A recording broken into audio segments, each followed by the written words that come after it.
हम देख रहे हैं कि जब से रिजर्व सीट्स का मामला आया, अभी खबर भी मेरे सामने है कि पेशावर हाई कोर्ट ने अभी रिजर्व सीट्स देने का मामला रोक दिया है और फिल फॉर जो है इलेक्शन कमीशन को तलब किया गया है। लेकिन ऑन दी अदर हैंड हम देख रहे हैं कि इसका सारा का सारा फायदा हुकूमत को जा रहा है। आप लोगों की क्या पॉलिसी है इससे मुताल्लिक? मायूसी तो यकीनी तौर पर हुई है आप लोगों को। थैंक यू फरवा, बहुत मेहरबानी आपकी। देखिए, इसके ऊपर पॉलिसी क्या होगी?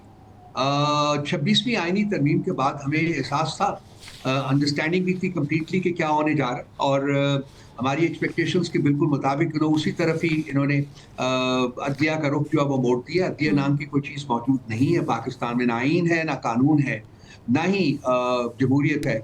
अदलिया जो है वो जो एक इंडिपेंडेंट अदलिया का कॉन्सेप्ट था वो बिल्कुल ख़त्म कर दिया गया है, और अदलिया अब एग्जीक्यूटिव की घर की बांदी होकर रह गई है। और जो जजेस हैं उनको भी आपको पता है कि चूंकि जुडिशल कमीशन में हुकूमत को न्यूमेरिकल सुपीरियरिटी हासिल है, तो इसलिए उसका वो बेजा इस्तेमाल करके अपनी पसंद के जजेस ला रहे हैं ताकि अपनी पसंद के फैसले भी वो ले सकें। और ये जो रिजर्व सीट्स का फैसला है ये भी उसी का एक शाखसाना है, इसी 26वीं ताईनी तरमीम का शाखसाना है। और अभी और भी पता नहीं क्या क्या होना है जो होता रहेगा। देखिए, हमारा एक ही अप्रोच है, हमारी वो ये है कि जी हम 3 साल से ये सब बर्दाश्त कर रहे हैं और ये जो जुल्म की रात है ये ख़त्म होने को नहीं आ रही। और आज भी खान साहब ने जो जेल में बात की है, उनकी 2 बहनों को उनसे मिलने की इजाज़त दी गई है सिर्फ 15 मिनट के लिए। और उन्होंने बाहर आके जो हक़ाइक़ बयान किए हैं वो इंतहाई डिप्रेसिंग है और जालमाना है, क्योंकि एक कैदी जो होता है उसके भी अपने हकूक होते हैं। वो आइन देता है, कानून देता है, जेल मैनुअल देता है। और यहाँ इस इंस्टेंस में तो इस्लामाबाद हाई कोर्ट की जो लार्जर बेंच था उसके ऑर्डर्स भी मौजूद हैं कि मुलाकातें कराई जाएं एक शेड्यूल के मुताबिक, लेकिन कुछ नहीं किया जा रहा। तो उनसे पता चला है कि जी 22 घंटे तक उनको वो अपने सेल में कैद रखते हैं, किताबें नहीं दे रहे, और भी बहुत कुछ जो है उन्होंने डिटेल्स बताई हैं जो कि उन तक नहीं रसाई हो रही उन चीज़ों की। तो ये ना आइन है, जैसे सेड, ना कानून है, ना इखलाकियात है, ना इंसानियत है। तो इस तरीके से ये पीटीआई को प्रेशराइज कर सुनने रहे में आ हैं। रहा है, ज़ाहिर है कि अभी तो एक कयास ही किया जा रहा है, बल्कि अगर मैं ये कहूँगी कि मेरे कुछ सोर्स कंफर्म कर रहे हैं तो ये भी कबल अज़ वक्त होगा। लेकिन 27वीं आईनी तरमीम की तैयारी हुकूमत कर रही है। हालांकि बैरिस्टर अकील ने एक शो में बैठ के इसकी तरदीद की है, बट चूंकि अब रिजर्व सीट्स के मामले से हमें सबको पता है कि हुकूमत को बराह रास्त फ़ायदा हुआ है, 2/3 अक्सरियत मिली है। पाकिस्तान तहरीक इंसाफ से पंजाब में वो आगे चल के मैं आपसे पूछूंगी कि 4 कमेटीज़ की सरबराही भी ले ली गई है। Seems like it's a very difficult time, but again 27वीं तरमीम, डू यू थिंक कि हुकूमत ये इसी साल 27वीं आईनी तरमीम भी करेगी, और किस बुनियाद पर कर सकती है? और आप लोगों का, चूँकि आप थिंक टैंक पॉलिसी का हिस्सा हैं, बना रहे हैं, यू इन द मेकिंग, तो क्या पॉलिसी होनी चाहिए पाकिस्तान तहरीक इंसाफ की इसके बरक्स या इसके खिलाफ? देखिए, उनके पास मेजॉरिटी हासिल हो गई है। अब ये लाज़मी बात है कि ये कोई आईनी तरीके से उन्होंने मेजॉरिटी हासिल नहीं की। आईनी तरीके से तो ये हुकूमत भी नहीं बनी हुई है, तो फॉर्म 47 की हुकूमत है, 17 सीटों के साथ ये हुकूमत कर रहे हैं। तो एक पाकिस्तान की तारीख में, 76 साल तारीख की सबसे बड़ी ट्रैवेस्टी जो है वो ये इलेक्शंस में इस ट्राइब ऑफ क्रिमिनल्स जो है उनकी जीत थी, या उनको जितवाने की जो साजिश थी वो थी। तो ये तो कर सकते हैं, न्यूमेरिकल सुपीरियरिटी की वजह से ये सब कुछ कर सकते हैं जो भी करना चाहें। और आप बिल्कुल ठीक कह रही हैं कि ये चैमगोइयाँ जो हैं, और बड़ी क्रेडिबल चैमगोइयाँ जो है वो मार्केट में हो रही हैं कि जी 27वीं आईनी तरमीम आ रही है। मैं उसके कॉन्टेंट्स में नहीं जाऊँगा क्योंकि कुछ लोगों ने मुझसे बात की है, और उसमें सिर्फ मैं ये कहूँगा कि जो डिक्टेटरशिप का जो स्ट्रैगल होल्ड है वो और ज़्यादा टाइटन किया जाएगा। उन जो तरामीम जिनकी बात हो रही है, मुझे नहीं पता वो ठीक है या गलत है, लेकिन एज आई सेड, जैसे आपको पता चला है, इमरान खान साहब को कुछ लंबा अरसा अंदर रखने की प्लानिंग के लिए सब कुछ किया जा रहा है? जी, मैं फरवा उसी पर आ रहा था। बेसिकली जो प्रोजेक्ट इमरान खान है इस वक्त वो ये है जी कि उनको इन्होंने नहीं बाहर आने देना। आप देख रहे हैं कि उनके जो मुकदमात हैं वो भी डिले किए जा रहे हैं।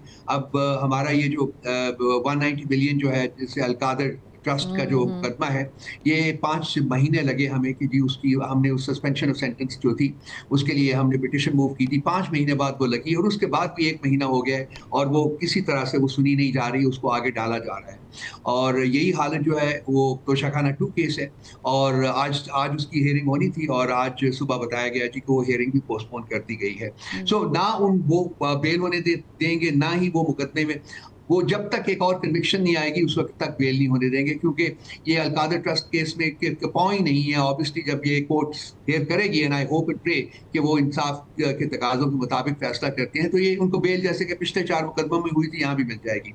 लेकिन उससे पहले लगता है कि वो इनको एक और कन्विक्शन जो है वो हासिल करेंगे, विच इज इन तोशा खाना की केस, ताकि खान साहब जो है वो लगातार जेल में रह सके।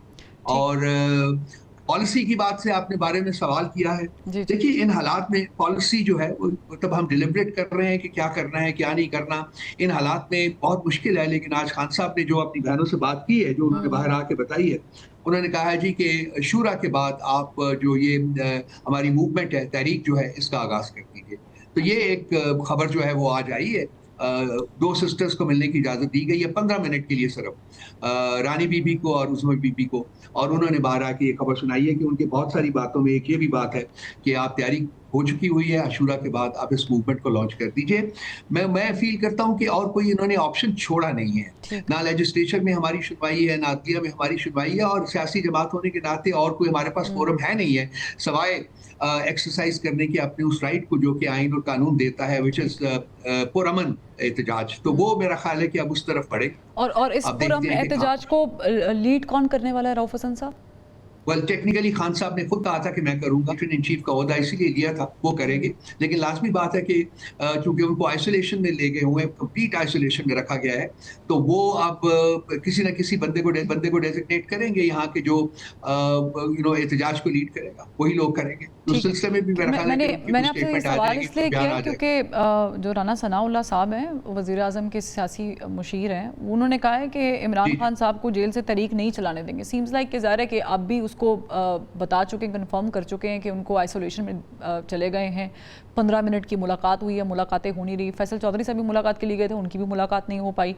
2 दिन हफ्ते में होती है, तो इस पर बड़ी भारी जिम्मेदारी आयद हो जाती है रऊफ हसन साहब आपकी मौजूदा क़यादत पर, कि जिसे भी खान साहब रिस्पॉन्सिबिलिटी देंगे उसको बहुत ही तरीके से लेके चलना पड़ेगा। और अगेन मैं कोट कर रही हूँ, लेकिन आप इस पर अपनी रहनुमाई दे सकते हैं। फैसल चौधरी साहब ने आज कहा अडयाला के बाहर कि अभी भी रास्ता खुला हुआ है। तो डू यू थिंक कि एहतजाज और मुज़ाकरात, यानी मज़ामत और मुफाहमत, ये साथ साथ चलाने का कोई इरादा है PTI का? 2 बातें करूंगा। एक तो फैसल चौधरी साहब जो है वो PTI के स्पोक्स पर्सन नहीं है, सो उनकी किसी बात के ऊपर मेरा कमेंट करना मुनासिब नहीं होगा। वो ज़बरदस्ती के कमेंट करते हैं, उनका कोई राइट नहीं है जो कि वो कमेंट करें। लेकिन आज जो इम्पोर्टेंट चीज़ है, ये बड़ा इम्पोर्टेंट सवाल आपने किया है, बड़ा मीनिंगफुल सवाल है कि क्या मुज़ाकरात और एहतजाज जो है वो साथ चल सकते हैं। जी बिल्कुल चल सकते हैं, क्योंकि हमें जो पढ़ाया गया था, जो हमने देखा है, वो ये कि जो एहतजाज होता है ना, that is a means to facilitating a dialogue, और डायलॉग के सिलसिले में हमारी कंटेंशन बड़ी क्लियर है। आज भी हमारे जो असीरान हैं जो कोट लखपत जेल में हैं, उन्होंने एक लेटर जो है, शायद आपकी नज़र से गुजरा हो, उन्होंने एक लेटर जो है वो लिखा है, जो कि आज के नैरेटिव में भी शामिल है। इसमें मियां महमूद रशीद, डॉक्टर यास्मीन राशिद, शाह महमूद कुरैशी, इजाज़ अहमद चौधरी और उमर सरफराज चीमा साहब के सिग्नेचर्स मौजूद हैं। और उन्होंने फरमाया है कि मुल्क की तारीख के बदतरीन बहरान से निकलने का वाहिद रास्ता मुज़ाकरात हैं। मैं ये चीज आपको पता है फरवा, आपके प्रोग्राम्स में भी बहुत देर से प्लीड कर रहा हूं कि एक ही हल है और वो है मुज़ाकरात। तो मुज़ाकरात बहुत पहले शुरू हो जाने चाहिए थी। मुझे समझ नहीं आ रही कि क्यों नहीं हो रहे, क्योंकि मुज़ाकरात के बगैर ये जो लॉक जैम है ये खत्म नहीं किया जा सकता, मुल्क आगे नहीं बढ़ सकता। अगर कोई क्लेम करे कि जी मुल्क आगे बढ़ा है, तो वो मैं उसकी बात से बिल्कुल एग्री नहीं करूंगा। मुल्क इस वक्त जैम्ड है और यहाँ कोई इन्वेस्टमेंट नहीं आ रही, जो कि सबसे इंपॉर्टेंट फैक्टर होता है मुल्क की तरक्की के लिए। आप कर्जों के ऊपर मुल्क चला लेंगे और 1 महीने 6 महीने चला लेंगे, साल चला लेंगे, वो कर्जे बढ़ रहे हैं, वो कौन देगा?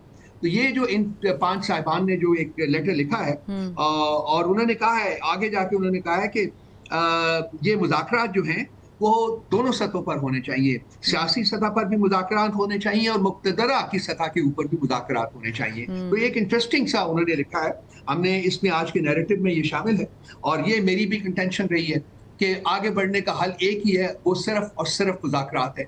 और इसमें जो मुक़्तदरा हैं उनको भी सोचना चाहिए, और ये नागुज़ीर हैं PTI और मुक़्तदरा के दरमियान जो मुज़ाकरात हैं, और इसी से ही आगे की राहें जो हैं वो निकल सकती हैं।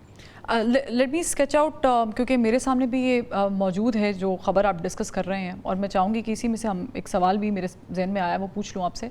आपने कहा कि दोनों चैनल्स पे मुज़ाकरात होने चाहिए। मुक़्तदरा, यानी मैं उसका खुला नाम ले लेती हूँ, इस्टेब्लिशमेंट, क्योंकि आज जो हमशीरा हैं उन्होंने भी मुलाकात के बाद यही कहा कि जिसके पास ताकत है उसी से ही बात होनी चाहिए, और फिर अब पार्टी ने ये भी डिसाइड किया, उस लेटर से ये भी वाज़ेह होगा कि हुकूमत के साथ भी बातचीत की जा सकती है। हुकूमत तो रऊफ़ हसन साहब, वज़ीर आज़म ने राना सनाउल्लाह को अपॉइंट किया, वो तो कह रहे हैं कि आएँ बैठे बात करें, और फिर इसे मशरूत कर दिया गया मुलाकात के साथ, which is a good thing कि ज़ाहिर है कि जो बेसिक चीज़ है पीटीआई की वो तो पूरी हो, इमरान खान साहब के साथ मुलाकातें जो नहीं हो रही वो तो होनी चाहिए।